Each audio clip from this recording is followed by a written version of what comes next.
வாராகி வந்து இப்போ நீங்கள் சொன்ன மாதிரி இந்த செய்வினையோ கண் திருஷ்டியோ இந்த மாதிரி எந்த பிரச்சனையாக இருந்தாலும் பிறர் செய்யக்கூடிய எந்த வினை பலனாக இருந்தாலும் அடித்து தும்சம் பண்ணிட்டு போயிட்டே இருப்பாங்க. நீங்கள் இப்போது புதிய அறிமுகம் ஆச்சி ஹோட்டல் சாம்பார் 50 கிராம் ரூபாய் 20 மட்டுமே. இன்னும் வாராகி வந்து ஒரு போர் படை தளபதி. எல்லாரும் என்ன பண்ணிட்டோம், அவங்களுடைய வழிபாடு முறை தெரியாமலே எல்லார் வீடுகளையும் வாங்கி போய் வச்சுட்டு நிறைய பேர் நல்லா இருக்கிறாங்க, நிறைய பேர் கஷ்டப்படுறாங்க. வாராகி வந்த பிறகுதான் எனக்கு இந்த மாதிரி ஆச்சு, வாராகி வந்த பிறகுதான் எங்கள் வீட்டில் இந்த மாதிரி கஷ்டம் வந்துச்சு, பணம் வரவு இல்லை, இதெல்லாம் வந்து உங்களுடைய மனக்கற்பனைகள் தான்.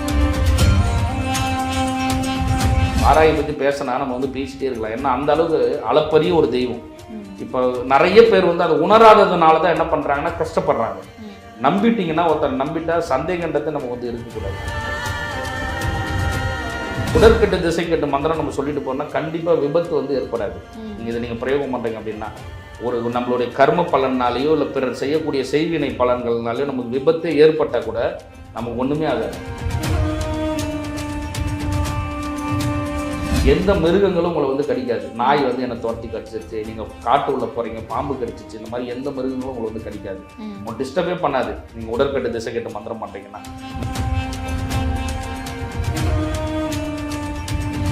இப்போ வந்து நிறைய பேர் வந்து இந்த மயான பூஜை வந்து பிடிச்சிக்கிட்டாங்க. மயான பூஜைகள் ஒரு சில தெய்வங்களை உபாசனப்படுத்தணும் அப்படின்னா அதுக்கு வந்து தேவை.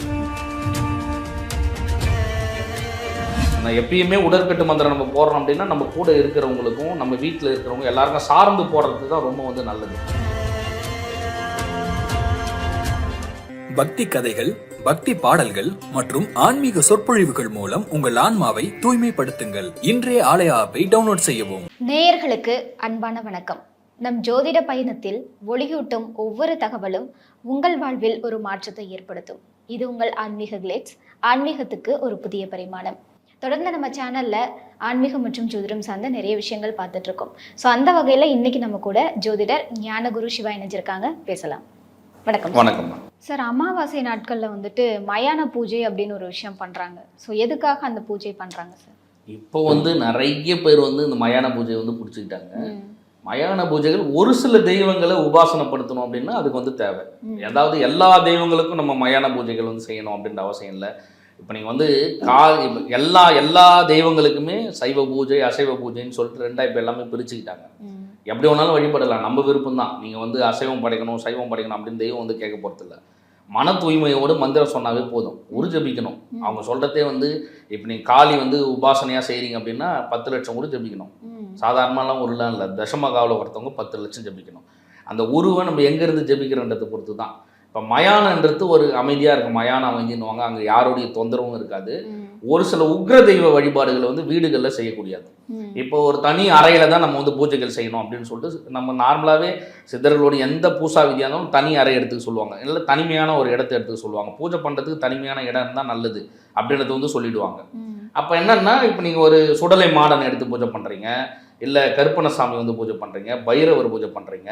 பைரவர்லேயே வந்து அகோர பைரவர்லாம் இருக்கார், அவர்லாம் நம்ம பூஜை பண்ணுறோம். இல்லை ருத்ர பைரவர் நம்ம வந்து பூஜை பண்ணுறோம். இல்லை நம்ம வந்து மயான காளியே பூஜை பண்ணுறோம். தசமகாவில் இருக்கக்கூடிய தூமாவதி பூஜை பண்ணுறோம். இல்லை வந்து அதே மாதிரி குஷ்மண்டா தேவி வந்து பூஜை பண்ணுறோம். இவங்கெல்லாம் வந்து கொஞ்சம் உக்ரமான தெய்வங்கள். இப்போ இவங்களை வந்து நம்ம தனிப்பட்ட நம்ம வீடுகளில் நம்ம செய்யும்போது என்னென்னா, அவங்களுடைய ஆற்றல் வந்து நம்ம பூஜை பண்ணுறோம், அதனால் நம்ம உங்களுக்குன்னு சொல்லிட்டு நீங்கள் சேஃப்டிக்கு என்ன பண்ணுவீங்க, உடற்கட்டு மந்திரம் நீங்கள் வந்து போட்டுக்குவீங்க. நான் எப்பயுமே உடற்கட்டு மந்திரம் நம்ம போடுறோம் அப்படின்னா நம்ம கூட இருக்கிறவங்களுக்கும் நம்ம வீட்டில் இருக்கிறவங்க எல்லாருக்கும் சார்ந்து போடுறது தான் ரொம்ப வந்து நல்லது. இப்போ அப்படி இல்லாமல் நம்ம ஒரு உடற்கட்டு மந்திரம் வந்து நமக்குன்னு மட்டும் போட்டுட்டு நம்ம பூஜை பண்ணுறோம் அப்படின்னா அந்த ஆற்றல் வந்து பிறரை வந்து தாக்கிடும். அவங்க வந்து நல்ல தெய்வங்களாகவே இருந்தாலும் பிறருக்கு தீங்கு விளைவிக்கும். அதனால தான் என்ன தான் மயான பூஜைகள் வந்து செலக்ட் பண்ணது, ஆறுகள் ஓரங்களில் போயிட்டு பூஜை பண்ண சொன்னது, ஏரிகளில் போயிட்டு பூஜை பண்ண சொன்னது, நீர்நிலைகளில் போயிட்டு பண்ண சொன்னது, மலைகள் சார்ந்த மாதிரி பூஜை பண்ண சொல்லுது, தனியாக இருக்கக்கூடிய ஒத்த பண்ண மாதிரி தடியில் போய் பூஜை பண்ண சொல்லுது. இந்த மாதிரி நிறைய பூசா விதிகள் வந்து ஒவ்வொரு தெய்வங்களுக்கு தனித்தனியாக வந்து இருக்கும். ஆனால் பொதுவாக நம்ம வந்து ஒரு தனி அறையில் நம்ம வீடு சாராமல் இருந்து நம்ம பூஜை செய்கிறோம் அப்படின்னா நீங்கள் மயான பூஜை செய்யணுன்ற அவசியம் வந்து இல்லை. இப்போ வந்து என்ன பண்ணுறாங்கன்னா, சுடுகாட்டில் உட்காந்து பூஜை பண்ண முடியல, தடையாக இருக்குது. ஒரு சில இடங்களில் தான் ஒத்துக்குவாங்க, ஒரு சில இடங்களில் ஒத்துக்க மாட்டாங்க. அப்போ என்ன பண்ணுறாங்கன்னா, அவங்க அங்கேருந்து கொஞ்சம் சாம்பல் அள்ளி எடுத்துகிட்டு வந்து அவங்க பூஜை ரூம்லேயே வச்சு பூஜை பண்ணுறதுலாம் பண்ணுறாங்க. அதெல்லாம் ரொம்ப தப்பு. அதெல்லாம் பலன் இருக்காது. ஃபஸ்ட்டு அது என்னன்னா காரணம் என்னன்னா உக்ரதெய்வ வழிபாடுகள் அங்கேருந்து செய்கிறோம்னா சீக்கிரமாக சித்தி ஆகிடும் அப்படின்றது தான். சீக்கிரம் சித்தி ஆகிறதுக்கு ஒரே வழி மன தூய்மை தான். நீங்கள் மனசார சதா காலமும் ஒரு 48 நாட்கள் நீங்கள் ஒரு மண்டலம் பூஜை பண்ண போகிறீங்க, இல்லை நான் ஒரு 2 மண்டலம் பூஜை பண்ண போகிறேன் அப்படின்னா சதா காலமும் பிறர் நினைவு இல்லாமல் ஒரு செல்ஃபோன் யூஸ் பண்ணாமல், டிவி பார்க்காம, பிறரோடு அதிக அளவு வந்து பேச்சுவார்த்தை வச்சுக்காம, நிறைய மக்களை நம்ம வந்து பார்க்காம நம்ம வந்து பூஜை செய்யணும். இப்போ யாருக்கு காளியை நம்ம உறுஜபிக்க போகிறோம், காளி சார்ந்த மாதிரி விஷயங்களையே நம்ம பேசுறது, காளிக்கு மட்டுமே நம்ம வந்து பூஜைகள் செய்யறது, இதை மட்டுமே பண்ணிட்டு இருந்தாவே போதும். சுடுகாட்டு பூஜைகள் தான் நம்ம செய்யணுன்ற அவசியம் வந்து இல்லை.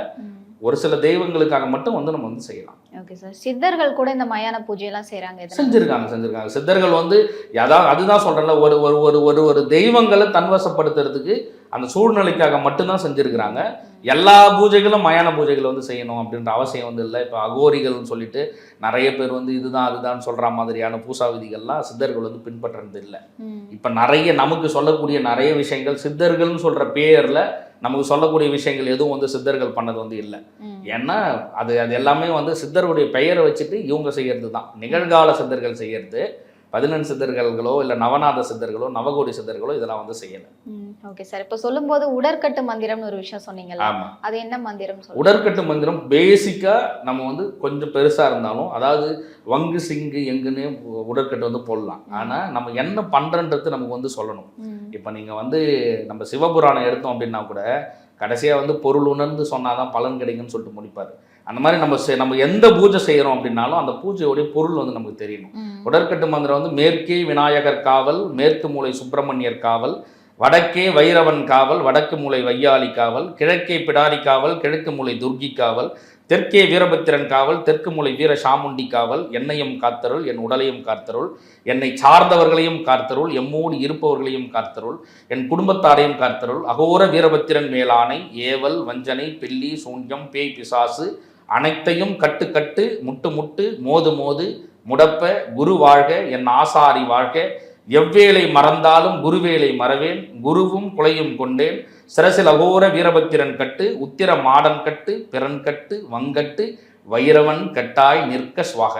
இது வந்து ஒரு உடற்கட்டு. இதை சொல்லும்போது அஷ்டத்துக்கு நம்ம வந்து காவலாக நம்ம வந்து நிறுத்திக்கிறோம்.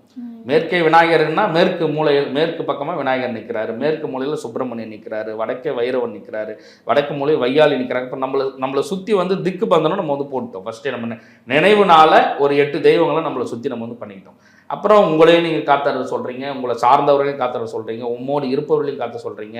இவ்விடத்தையும் இப்போ வாகனத்தில் பயணம் செய்கிறாங்கன்னா என்ன சொல்லுவோம்னா, நான் பயணம் செய்யும் வாகனத்தையும் காத்தருள் நம்ம சொல்லிக்கலாம். அந்த இடம் வந்து ஒரு டேஷ் போட்டுருவாங்க. அந்த இடத்துல நீங்கள் எதை வேணாலும் சேர்த்துக்கலாம். இப்போ நீங்கள் வேறு யாரோ நமக்கு பிரச்சனைக்காக வந்திருக்கிறாங்க, அவங்களுக்கு நீங்கள் செய்ய போகிறீங்க அப்படின்னா அவங்க பேர் சொல்லி அந்த இடத்துல அவங்கள காத்தருள் அப்படின்னு சொல்லிக்கலாம். அது போட்டுட்டு மீதி எல்லா தெய்வங்களையும் நம்ம வந்து கூப்பிட்டுக்கிறோம். இந்த உடற்கட்டு திசைக்கட்டு மந்திரமே எப்படி இருக்குன்னா, இப்போ நூலில் ஒரு 1950க்கு அப்புறம் வந்த நீங்கள் எந்த மாந்திரிக புக் எடுத்தாலும் இப்போ நான் சொன்ன மந்திரம் இருக்கும். எப்படி இருக்குன்னா பாதி மந்திரம் இருக்கும்.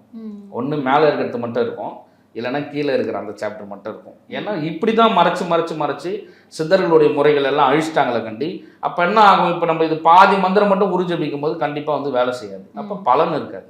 இப்போ நீங்கள் இதை முழுசாக சொல்லும்போது இந்த உடற்கட்டு திசைக்கட்டு மந்திரம் நம்ம சொல்லிட்டு போனால் கண்டிப்பாக விபத்து வந்து ஏற்படாது. நீங்கள் பிரயோகம் பண்ணுறீங்க அப்படின்னா ஒரு நம்மளுடைய கர்ம பலனாலேயோ இல்லை பிறர் செய்யக்கூடிய செய்வினை பலன்கள்னாலேயோ நமக்கு விபத்து ஏற்பட்டால் கூட நமக்கு ஒன்றுமே ஆகாது. அது நான் நிறைய முறை பார்த்துட்டேன். ஒரு முறை 2 முறை நிறைய பேருக்கு பார்த்துட்டேன், நிறைய முறை பார்த்துட்டேன். உடற்கட்டு மந்திரம் எந்த மிருகங்களும் உங்களை வந்து கடிக்காது. நாய் வந்து என்னை துரத்தி கடிச்சிருச்சு, நீங்கள் காட்டு உள்ள போகிறீங்க பாம்பு கடிச்சிச்சு, இந்த மாதிரி எந்த மிருகங்களும் உங்களை வந்து கடிக்காது, உங்களை டிஸ்டர்பே பண்ணாது. நீங்கள் உடற்கட்டு திசைக்கட்டு மந்திரம் பண்ணுறீங்கன்னா, இந்த உடற்கட்டு மந்திரம் சொல்லிட்டு நீங்கள் தவம் பண்ணுறீங்கன்னா கூட உங்களை யாருமே தொந்தரவு பண்ண மாட்டாங்க. அவங்க மட்டும் அவங்க வேலையை பார்ப்பாங்க, நம்ம இருக்கிறதாவே அவங்க கண்டுக்க மாட்டாங்க, நம்மளை அப்படியே சும்மா பார்த்துட்டு போவாங்க. இந்த மாதிரி நமக்கு ஏற்படக்கூடிய சின்ன இந்த தடைகள் கூட நமக்கு வந்து வராது உடற்கட்டு திசைக்கட்டு பண்ணுறோன்னா. அப்போ பிறர் செய்யக்கூடிய எந்த வினை பலனும் டெய்லி 9 முறை இதை பிரயோகம் பண்ணிட்டீங்கன்னா உங்களுக்கு யாராவது தொடர்ச்சியாக செஞ்சு கிடக்கட்டும், யாராவது எனக்கு செய்வனை வச்சுட்டே இருக்கிறான், நான் வளரவே கூடாதுன்னு ஏதோ ஒன்று பண்ணுறான் அப்படின்னு யார் வேணாலும் செய்யட்டும், உடற்கட்டு மந்திரம் மட்டுமே சேஃப்டியாக இருக்கும். அஷ்டகர்மம் வந்து நம்மளால நடக்காது. நம்ம நீங்கள் இந்த உரு போடுறீங்கன்னா யாராவது நம்மளுக்கு செய்யக்கூடிய அஷ்டகர்ம பிரயோகம் வந்து நம்ம உண்மையாகவே வந்து நடக்காது. அந்த அளவுக்கு அற்புதமாக வந்து வேலை செய்யும். ஒரு உடற்கட்டு தானே இல்லை, இந்த மாதிரி நிறைய இருக்குது. ஹனுமனை வச்சு சொல்லியிருக்காங்க, பைரவி வச்சு சொல்லியிருக்காங்க, வாராகி வச்சு சொல்லியிருக்காங்க. இந்த மாதிரி இருக்கக்கூடிய எல்லா தெய்வங்களுக்கும் உடற்கட்டு மந்திரங்கள் வந்து கொடுத்துருக்காங்க. வராகி அம்மன் பற்றி சொல்லுங்கள் சார். வராகி அம்மனுக்கு என்ன மாதிரியான மந்திரம் சொல்லலாம், எதுக்கெல்லாம் வராகி அம்மன் வழிபாடு எடுக்கலாம்? வாராகி வந்து நம்ம முதல்ல புரிஞ்சுக்கணும், வாராகி வந்து ஒரு போர்ப்படை தளபதி. எல்லாரும் என்ன பண்ணிட்டோம், அவங்களுடைய வழிபாடு முறை தெரியாமலே எல்லார் வீடுகள்லேயும் வாங்கி போய் வச்சுட்டு நிறைய பேர் நல்லா இருக்கிறாங்க, நிறைய பேர் கஷ்டப்படுறாங்க. அவங்களும் வந்து கர்ம பலனுக்கு ஏற்ற மாதிரி தான் நமக்கு வந்து அருளாற்றல் வந்து கொடுப்பாங்க. ரொம்ப அதி ஆற்றலுடைய ஒரு தெய்வம். இப்போ நம்ம எப்படி தசமகாவில் எல்லாருக்கும் காளி முதல்ல இருந்ததுனால எல்லாருக்கும் தெரியும், அவங்கள எப்படி பிடிச்சிக்கிட்டாங்க. சப்தகன்னியில் வாராகிலாம் வழிபடாத தெய்வம் இப்போதான் வந்து வழிபடுறாங்க. ஏன்னா ராஜராஜ சோழன் தான் வெளிப்படுத்துறாரு, நிறைய நமக்கு தெரியணும் அப்படின்னா அவர் வழிபட்டுட்டு போறாரு. அதுவும் வந்து அவர் வழிபடுறதுனால பிறர் யாரும் வந்து வழிபடக்கூடாது, யாருமே வந்து வழிபட்டு இருக்க மாட்டாங்க, அவர் மட்டும் தான் வழிபட்டு இருப்பாரு. அதனால இப்போ நமக்கு பழம்பெரும் கோவில்களில் சப்த கன்னிகளில் ஒத்தரா மட்டும்தான் இருந்தாங்க. இப்போ நம்ம எல்லாருமே அவங்க எடுத்து வச்சுட்டோம். நீங்கள் உண்மையாகவே மன நிறைவோடு எந்த தெய்வத்தாண்ட எதை கேட்டாலும் கொடுப்பாங்க. வாராகி வந்து இப்போ நீங்கள் சொன்ன மாதிரி இந்த செய்வினையோ கண் திருஷ்டியோ இந்த மாதிரி எந்த பிரச்சனையாக இருந்தாலும், பிறர் செய்யக்கூடிய எந்த வினை பலனாக இருந்தாலும் அடித்து தும்சம் பண்ணிட்டு போயிட்டே இருப்பாங்க. நீங்கள் அவங்கள வழிபாடு பண்ணாவே போதும். நீங்கள் இதுக்காக எனக்கு இது மாதிரி பண்ணுறானே, அதுக்கு ஒரு பூஜை பண்ணணும், நான் கழுப்பு எடுக்கணும், கண்ம சாந்தி செய்யணும், இல்லை என்னுடைய கர்மாலாம் கழியணும், அதெல்லாம் எதுவுமே தேவையில்லை. ஒரு கணபதி பூஜை, ஒரு வாராகி உபாசன பூஜை. நீங்கள் வாராகியோடைய உடற்கட்டு வந்து தெரிஞ்சுக்கணும். உடற்கட்டு எப்படி இருக்கும்னா, அவங்க வந்து அந்த அதாவது பெரிய உடற்கட்டு ஓம் பைரவி, உத்தண்ட பகவதி, சிம்மவாகினி, சேமலாதேவி, அங்கங்கு அருணரன் ஆடும் அம்பிகா பரமேஸ்வரி, ஆதி பகவதி, அகிலாண்ட கோடி பிரம்மாண்ட நாயகி, இமய பார்வதி, ஈசன் இடபாகினி, ஓடிவா ஓடிவா, நாட்டை கட்டு, வீட்டை கட்டு, வீதியை கட்டு, பிற பில்லி சூன்யங்களை பிழையற கட்டு கட்டு, எதிரியின் மந்திரம் எல்லாவற்றையும் ஓடி எரிக்கும் ஏறுநாடு கிராமம், கங்காளன் தேவி, அங்காள ரூபி, திரிபுர சுந்தரி, வீரமாதேவி, கூடவே வாவா, இங்குள்ள தேவதா, கிராம தேவதா, ஊர்காக்கம் காளி, வாராகி விடத்தில் பிரசனமாகி இங்குள்ள அனைவருக்கும் அருள்புரியவே சிவஸ்வாக. போட்டுட்டீங்கன்னா உங்க ஊருக்கே சேர்த்து போட்ட மாதிரி இந்த வாராகி மந்திரத்தையே அஷ்ட கர்மங்களுக்கும் பயன்படுத்தியிருப்பாரு. இப்ப இதுல வந்து முதல்ல கட்டு மந்திரத்துக்கு யூஸ் பண்ணிட்டாரு. அடுத்தது இதுலயே என்ன பண்ணுவாரு, சகல தோஷ, சகல பாவ, சகல ரோக, சகல சாப, சகல சங்கட, சகல ஏவல், பில்லி சூன்யம், பேய் பிசாசு, கண்ணூறு நாவூறு, அறவே அற்று போகும் நசி நசி, மசி மசி, படுபடு, மகா வாராகி வசிய வசிய சுவாகன் முடிப்பாரு. இதுல என்ன பண்றாருன்னா உச்சாடான மந்திரத்தை இதுல வந்து முடிச்சிருவாங்க. இதே மந்திரத்துல வசிய மந்திரம், இதுலயே வந்து ஆகர்ஷண மந்திரம், இதுலயே வந்து மோகன மந்திரம், இதுலயே வித்வேஷனம் பிரிக்கிறதுக்கான மந்திரம், இந்த மாதிரி எல்லாத்துக்கும் இந்த ஒரே மந்திரத்தில் கொடுத்துருப்பாரு. ஒரு பாதியிலேருந்து எடுத்துக்குவார். முதல்ல அவங்களை வர்ணிச்சிடுறாரு, அந்த அம்மாவை நீ இப்படிலாம் இருக்குன்னு வர்ணிச்சுட்டு அதுலேருந்து எடுத்துக்குவார் ஃபுல்லாக. 8 அஷ்டகர்மத்துக்கு இது ஒன்றுத்தையும் வந்து பிரயோகம் பண்ணுவாங்க. இது இல்லாமல் அதாவது நீங்கள் வாராகி பற்றி பேசினா நம்ம வந்து பேசிகிட்டே இருக்கலாம். ஏன்னா அந்த அளவுக்கு அளப்பரிய ஒரு தெய்வம். இப்போ நிறைய பேர் வந்து அதை உணராததுனால தான் என்ன பண்ணுறாங்கன்னா கஷ்டப்படுறாங்க. நம்பிட்டீங்கன்னா, ஒருத்தர் நம்பிட்டா சந்தேகன்றதை நம்ம வந்து இருக்கக்கூடாது. அதுவும் ஒரு அதி அற்புத ஆற்றலுடைய ஒரு தெய்வம், அதாவது போர் புரியக்கூடிய தெய்வம். இப்போ அந்த அம்மாவோட வந்து நமக்கு என்ன வேணுமோ அதை நம்ம அப்படியே கேட்கணும். நமக்கு எனக்கு வந்து இது நீ பண்ணி கொடு, நடத்தி கொடு, எப்படிலாம் கேட்கக்கூடாது. எனக்கு இது நடக்கணும், ஒரு கட்டளையாக நம்ம வந்து வைக்கணும். எனக்கு இது வந்து செஞ்சு கொடுத்துரு, இதை வந்து பண்ணி கொடுத்துரு, அப்படிதான் நம்ம வந்து கேட்கணும். நமக்கு என்ன வேணுமோ அதை நம்ம கேட்கணும். கேட்டால் நம்ம கண்டிப்பாக கொடுப்பாங்க. அதை விட்டுட்டு நம்ம வந்து அவங்களாண்ட போயிட்டு நான் இந்த பூஜை பண்ணுறேன், நான் வந்து படையல் ஒழுங்காக வைக்கல, அவங்களுக்கு நான் அபிஷேகம் பண்ணல, பூஜை பண்ணல, இதெல்லாம் ஒன்றுமே இல்லை. மன தூய்மையோடு நமக்கு வந்து நம்மளுடைய எல்லா தவறுகளையும் அவங்களாண்ட சொல்லி சரணாகதி அடைஞ்சிட்டு எனக்கு இதை நீ பண்ணி கொடுமா அப்படின்னா கண்டிப்பாக வந்து பண்ணி தருவாங்க. அந்த அளவுக்கு ஆற்றல் மிகுந்த தெய்வம். நீங்கள் வந்து தியான மந்திரம் மூல மந்திரமாக நம்ம வாராகி எடுத்து பொதுவாக நம்ம செய்யணும் அப்படின்னா, ஓம் ஹரிவோம் ஐயும் கிளியும் சவ்வும் வாராகி குண்டலினி புற வாசினி சண்டமுண்ட விநாசினி சகல சௌபாக்கிய மனோன்மணி வாராகி வாவா அஷ்டலட்சுமி ஸ்வரூபிணி அஷ்ட தரித்திர நாசினி சகல சத்ரு சம்காரினி வாராகி வசிய வசிய சிவஸ்வாக. இது வந்து முதல்ல சொல்லிட்டு நீங்கள் 11 முறையோ 21 முறையோ நீங்கள் முதல்ல சொல்லிட்டு ஓம் ஐம் க்ளீம் சம் வாராகி வசிய வசிய சுவாக 108 முறை கண்டிப்பாக டெய்லி ஜபிக்கணும். அதாவது உரு எவ்வளோ ஜபிக்கிறோமோ 7 லட்சம் உரு ஜபிக்க சொல்கிறாங்க சப்த மாதரவங்க. அதனால 7 லட்சம் போடணும் ஒவ்வொரு. இப்போ நீங்கள் அதில் இருக்கக்கூடிய நீங்கள் சப்த கன்னிகளில் யாருக்கு உரு ஜபிச்சாலும் 7 லட்சம் போடணும். தசமகாவில் ஸ்ரீவித்யா பிரகாரம் நம்ம எடுக்கிறோம் அப்படின்னா தசமகாவில் நீங்கள் காளியோ தாராவோ பைரவியோ தூமாவதியோ சின்னமாஸ்தா யார் எடுத்தாலும் அவங்களுக்கு வந்து 10 லட்சம் உரு நம்ம வந்து போடணும். இப்போ நம்ம ஏகாட்சரியாக நம்ம எடுக்கிறோம் அப்படின்னா ஏகாட்சரியா பாலாம்பிகை அவங்களுக்கு 1 லட்சம் போட்டால் போதும். இந்த மாதிரி நம்ம யாருக்காக நம்ம பூஜை பண்றோமோ அவ்வளோ உருக்கள் வந்து போடணும். அப்போ நீங்க வாராகிக்காக நீங்க உரு ஜபிக்கிறீங்க அப்படின்னா வாராகி வந்து நீங்க வந்து 7 லட்சம் உரு வந்து ஜபிக்கணும். 7 லட்சம் போட்டால் தான் சித்தி. நீங்க போடும்போதே உங்களுக்கு எல்லாம் நடக்கும். நீங்க நான் கேட்டேன், எனக்கு இது நடந்துச்சு, எனக்கு ஒரு பிஸ்னஸ் ரொம்ப டல்லா இருந்தது, பிஸ்னஸ் நடக்கணும்னு சொல்லிட்டு கேட்டேன், அது நடந்துச்சு, அதெல்லாம் சொல்றீங்கன்னா நீங்க இடையிலேயே உங்களுக்கு அந்த அருளாற்றலை நீங்க வாங்கிட்டே இருக்கீங்க. ஆனா 7 லட்சம் உரு ஜெபிச்ச பிறகு நீங்க கேட்கறது எப்படி இருக்குன்னா, நீங்க உங்க சொந்த பொண்ணு கிட்டயோ நீங்க உங்க சொந்த குழந்தை கிட்ட நீங்க கேட்கற மாதிரி உங்களுக்கு வந்து நடக்கும். ஃபுல்லா எதை கேட்டாலும் நடக்கும். நீங்க அதுக்கு முன்னாடி நீங்க எதை கேட்டாலும் எப்படின்னா வேற யாராண்டே நம்ம ஹெல்ப் கேட்கற கதை தான். அந்த மாதிரி தான் நமக்கு வந்து நடக்கும். இந்த மாதிரி வந்து இருக்கும் வாராகிலாம். Okay sir. வராகி அம்மன் வழிபாட்டுல வந்துட்டு குடும்பத்துல கணவன் மனைவியிடையே பிரச்சனை வரும், வீட்டுல வச்சு வழிபட்டோம் அப்படின்னா ஒரு அந்யோன்யம் இருக்காதுன்ற மாதிரி எல்லாம் சொல்றாங்க. அதாவது எந்த தெய்வங்களுக்குமே அந்த மாதிரி ஒரு தன்மையே இல்லை. நம்ம மனசு தான் காரணம் ஃபர்ஸ்ட். நீங்கள் சொல்கிற மாதிரி அதாவது குடும்பத்தில் பிரச்சனைன்னா இப்போ கோவில் வச்சிருக்கிறவங்க அவங்க வீட்டில் வந்து பிரச்சனை ஆகணும்ல. அவர் டெய்லி போயிட்டு அந்த அம்மாவை பார்க்குறாரு, டெய்லி அபிஷேகம் பண்ணுறாரு, டெய்லி அலங்காரம் பண்ணுறாரு, பூஜை பண்ணுறாரு, அவங்களுக்கு இதெல்லாம் ஏற்படும். அதெல்லாம் சும்மா. அதாவது வாராகி வந்த பிறகு தான் எனக்கு இந்த மாதிரி ஆச்சு, வாராகி வந்த பிறகு தான் எங்கள் வீட்டில் இந்த மாதிரி கஷ்டம் வந்துச்சு, பணம் வரவு இல்லை, இதெல்லாம் வந்து உங்களுடைய மனக்கற்பனைகள் தான். நீங்கள் ஒழுங்காக உங்களுடைய தொழிலை ஒழுங்காக செய்யாமலோ பூசா விதி ஒழுங்காக செய்யாமலோ ஏற்பட்ட பலன் தான். அவங்க வந்து நமக்கு இந்த மாதிரி கஷ்டங்கள் ஏற்படுதுன்னா நம்ம கர்மாவை தொடைக்கிறாங்கன்னு அர்த்தம். கொஞ்ச நாள் அந்த கஷ்டங்களை அனுபவிச்சுட்டும் நீங்கள் அவங்கள வணங்கிட்டே இருக்கீங்க அப்படின்னா நமக்கு கஷ்டமே இருக்காது. சுத்தமாக செல்வ செழிப்போடு எதிரிகளின்றி நோயின்றி நம்மளை வாழ்க்கையில் மேலே மேலே மேலே உயர்த்திட்டே வந்து போவாங்க. வழிபாடு நம்ம வந்து செய்கிறோம் அப்படின்னா இப்போ நம்ம நிகழ்காலங்களில் வந்து நிறைய இடங்களில் வாராகி கோவில் வந்து வந்துருச்சு. நம்ம எங்கே வேணாலும் போயிட்டு வழிபாடு பண்ணலாம், கோவிலில் தான் பண்ணணும் அப்படின்றதே இல்லை. பஞ்சமி வழிபாடு உங்களுக்கு சிறந்த வழிபாடு. அது வளர்பிறை பஞ்சமியோ இல்லை தேய்பிறை பஞ்சமியோ உங்களால் முடியுது அப்படின்னா மாசத்துல ஒரு நாள் ஒதுக்குங்க. ஒதுக்கிட்டு அவங்களுக்கு 5 அபிஷேகம் செய்யுங்க, பஞ்ச அபிஷேகம் செய்யுங்க, இல்லைன்னா 8 அபிஷேகம் அஷ்டாபிஷேகம் செய்யுங்க, இல்லை தசாபிஷேகம் செய்யுங்க. உங்களால் என்ன முடியுதோ அந்த அபிஷேகம் நீங்கள் அவங்களுக்கு பண்ணிவிட்டு மன நிறைவோடு அவங்களுக்காக ஒரு 1 மணி நேரம் ஒதுக்கிட்டு நீங்கள் நான் இப்போ சொன்ன அந்த வெறும் மூல மந்திரத்தை மட்டும் உறிஞ்சபிச்சுட்டே இருங்க. நல்லது கண்டிப்பாக வந்து நடக்கும். நடக்காமல் போகவே போகாது. ஏன்னா நீங்கள் எதுவுமே கேட்க தேவையில்ல. அஷ்டகர்மத்தில் எனக்கு இது வேணும், எனக்கு கணவன் வந்து சண்டை போட்டுகிட்டே இருக்காரு, அது வந்து எனக்கு வந்து அவர் என் மேலே வந்து அன்பாக இருக்கணும், கேட்க தேவையில்ல, அவங்க நடத்தி தருவாங்க. எனக்கு வந்து எதிரிகளுடைய தொந்தரவு இருந்துகிட்டே இருக்கு, என் பிஸ்னஸ் வந்து குரோத்தே ஆகலை, நடத்தி தருவாங்க. அந்த மாதிரி நீங்கள் எதை வேணாலும் எதுவுமே நீங்கள் கேட்க தேவையில்ல, கேட்காமலே நமக்கு கொடுத்துட்டே இருப்பாங்க. நம்ம உறுதிப்பிக்கணும். அவங்களுக்கு பண்ண வேண்டிய ஒரே வேலை, நீங்கள் படையல் வச்சிங்க, அலங்காரம் பண்ணீங்க, ஆரத்தி பண்ணீங்க, நான் அவங்களுக்கு அபிஷேகமாக பண்ணிங்க அந்த நான் செலவாக பண்ணிங்க அந்த பூஜையாக வாங்கிட்டு வந்து அவங்களுக்கு அர்ச்சனை பண்ணிகிட்டே இருந்தேன், பூக்களாக வாங்கிட்டு வந்து நான் அர்ச்சனை பண்ணிகிட்டே இருந்தேன். எதுவும் வேணாம், உரு ஜபிங்க. எந்த தெய்வமாக இருந்தாலும் உரு போடுங்க. எவ்வளவு உரு போடுறீங்களோ அதுதான் நமக்கு வந்து பலன் வந்து கொடுக்கும். எவ்வளவு வேணாலும் நம்ம உரு ஜபிச்சுட்டே இருக்கணும். உருப்போட உருப்போட உருப்போட நமக்கு பலன் இருந்துகிட்டே இருக்கும். நிறைய கோவில் இருக்குது, கோவில்களுக்கு போங்க. எந்த கோவில்களுக்கு ஒன்றாலும் போங்க. வாராகி வந்து இந்த ஸ்தலம் அந்த ஸ்தலம்னு சொல்லிட்டு இல்லாமல் எந்த கோவில்களுக்கு ஒன்றாலும் போங்க. Okay sir. இப்போ கணவன் மனைவி தாண்டி பெற்றோர் பிள்ளைகளுக்கு இடையே வந்துட்டு ஒரு அன்பு இல்லாம போறது நிறைய குடும்பங்கள்ல பார்க்க முடியுது. என்ன இப்படி ஒரு அன்பே இல்லாம இருக்காங்கன்ற மாதிரி. ஸோ இதுக்கு மாந்திரிகம் காரணமா இருக்குமா இல்ல ஜோதிட ரீதியான காரணங்கள் இருக்குமா? ஃபர்ஸ்ட் நான் முதல்ல சொன்ன மாதிரி ஜாதகம் வந்து முதல் காரணம். முதல்ல நீங்க நமக்கு எந்த பிரச்சனைகளாக இருந்தாலும் முதல்ல ஒரு ஜாதகம் வந்து பார்க்கணும். ஃபர்ஸ்ட் நம்ம பேசிக்காக அதை வந்து பார்த்துக்கணும்.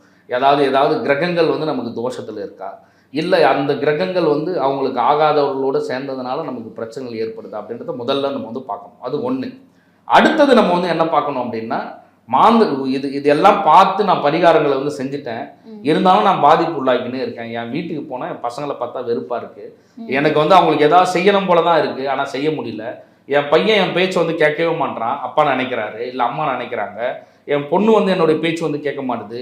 அவங்க வெளியெல்லாம் ரொம்ப சந்தோஷமாக இருக்கிறாங்க, என்கிட்ட தான் வந்து ஒரு பரஸ்பர அன்போடவே வந்து யாருமே வந்து இருக்க மாட்டாங்க அப்படிலாம் நினைக்கிறீங்க. இல்லை எனக்கு வந்து இந்த மாதிரி ஏதோ செய்வினை பிரச்சனைனால நான் பாதிக்கப்பட்டிருக்கேன் அப்படின்னு சொல்லிட்டு நினைக்கிறீங்க அப்படின்னா கூட இங்கே ஈஸியாக நீங்கள் உங்களுக்கு யாராவது தெரிஞ்ச யாராவது குருமார்கள் இருக்காங்க அப்படின்னா அவங்களால போயிட்டு அந்த மாதிரி பாதிக்கப்பட்டு இருக்கா அப்படின்னு சொல்லிட்டு தெரிஞ்சுக்கங்க.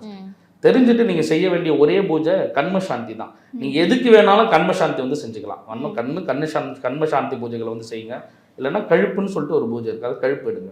இப்போ சித்தர்களுடைய பூஜைகள் எதுவாக இருந்தாலும் ஒரு தீராத பிரச்சனையாக இருக்குது, ஒரு தீர்வு இல்லாத ஏதோ ஒரு பிரச்சனை நம்மளை வந்து துன்புறுத்திட்டே இருக்குது, ஒரு புரிதலே இல்லை, எனக்கு வந்து இது புரியவே மாட்டுது, நான் வந்து கோவில் பூஜைலாம் பண்ணுறேன், ஒரு சுதர்சன ஹோமம் பண்ண சொன்னாங்க பண்ணேன், ஒரு சண்டி ஹோமம் பண்ண சொன்னாங்க பண்ணேன், ருத்ர ஹோமம் பண்ண சொன்னாங்க, இதெல்லாம் பெரிய பெரிய பூஜைலாம் சொல்கிறாங்களோ அது எல்லாமே நான் செய்கிறேன், ஆனால் எனக்கு பலன் கிடைக்கல அப்படின்னா நீங்கள் சிம்பிளாக பண்ணக்கூடிய இந்த கண்ம சாந்தி பூஜையும் இந்த கழுப்புன்னு சொல்லக்கூடிய இந்த பூஜை நீங்கள் செய்யலைன்னு அர்த்தம். ஃபஸ்ட்டு எடுத்தோடனே இதை பண்ணிவிடுங்க. அதாவது என்னன்னா இப்போ நம்ம ஒரு வீடு கட்டுவோம், ஃபர்ஸ்ட் என்ன பண்ணுவார், வாஸ்து சாந்தின்னு சொல்லிட்டு வாசல்ல வச்சு ஒரு பூஜை பண்ணுவாங்க. ஆமா. இல்லை ஒரு கும்பாபிஷேகம் பண்ணுவோம், வாஸ்து சாந்தின்னு ஒரு பூஜை வந்து பண்ணுவாங்க. என்ன பண்றாங்க, அங்க இருக்கக்கூடிய அஷ்டதிக்கு பாலர்கள் இருக்கக்கூடிய அவங்களுக்கு ஏற்பட்ட ஏதாவது நம்ம அவங்க நமக்கு தெரிஞ்சோ தெரியாமலோ அந்த மனையில ஏதோ ஒரு தவறுதலா நம்ம ஏதோ ஒன்று பண்ணிட்டோம், அப்போ அவங்கள சாந்தி பண்ணிடுவோம். அந்த மாதிரி தான் முதல்ல நமக்கு ஏற்படக்கூடிய எந்த வினை பலனா இருந்தாலும், அது நோயா இருந்தாலும் இல்லை பேயா இருந்தாலும் இல்லை செய்வினையாக இருந்தாலும் எதுவாக இருந்தாலும் ஃபர்ஸ்ட் கண்ம சாந்தி செய்யறது ரொம்ப நல்லது. இப்போ கண்மசாந்தி பூஜை நம்ம பண்றோம் அப்படின்னாவே ஒரு ரிலீஃப் கிடைச்ச மாதிரி இருக்கும். அதுக்கப்புறமா நீங்க பிசினஸ்க்காக எதை வேணாலும் நீங்க வந்து செய்யலாம்.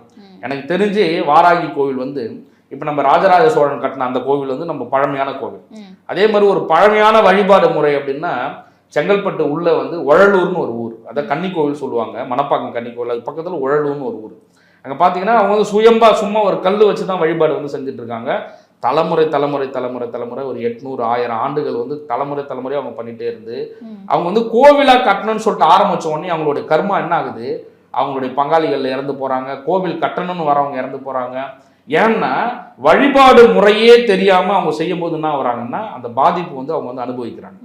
வழிபாடு முறைகள் அவங்களுக்கு வந்து சொல்லி கொடுத்த பிறகு இப்போ கோவில் அமைச்சிட்டாங்க, அவங்க சூப்பராக வந்து இருக்குது. சும்மா போயிட்டு அந்த இடத்துக்கு போனாவே இந்த மாதிரி யாராவது செய்யக்கூடிய இந்த வினை பலனா இருக்கட்டும், இல்லை நீங்கள் சொல்லக்கூடிய பரஸ்பர அன்பே இல்லை குடும்பத்தில் அந்த மாதிரி இருக்குது அப்படின்னாலும் வாராகி வந்து அள்ளி கொடுக்குறாங்க, போயிட்டு அனுபவிச்சுக்கலாம். இந்த மாதிரி ஒரு இடம் இது எனக்கு தெரிஞ்ச ஒரு இடம், இந்த மாதிரி நிறைய இடங்கள் வந்து இருக்குது. நம்ம போயிட்டு ஒன்றும் பண்ண தேவையில்ல, சும்மா அவங்களாண்ட போய் உட்காந்துட்டு அந்த கண்ம சாந்தி மந்திரம் ஒன்றும் இல்லை, சகல தோஷ சகல பாவ சகல ரோக சகல சாப சகல சங்கட சகல ஏவல் பில்லி சூன்யம் பேய் பிசாசு கண்ணூறு நாவூறு அறவே அற்று போக ஓம் நசி நசி மசி மசி ஸ்வாக.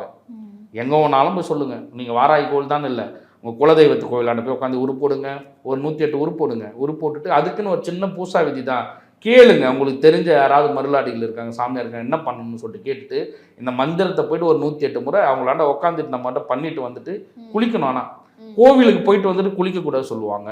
ஆனால் கண்ம சாந்தி நீங்கள் உருஜபிக்கிறீங்க அப்படின்னா, நீங்கள் 108 உருஜபிச்சுட்டு வந்துட்டீங்க அப்படின்னா வீட்டுக்கு வந்தவொடனே குளிக்கணும். நம்ம இதை பண்ணாவே போதும், உங்கள் வீட்டில் இருக்கிறவங்களோட பரஸ்பர அன்பு கிடைச்சிரும்.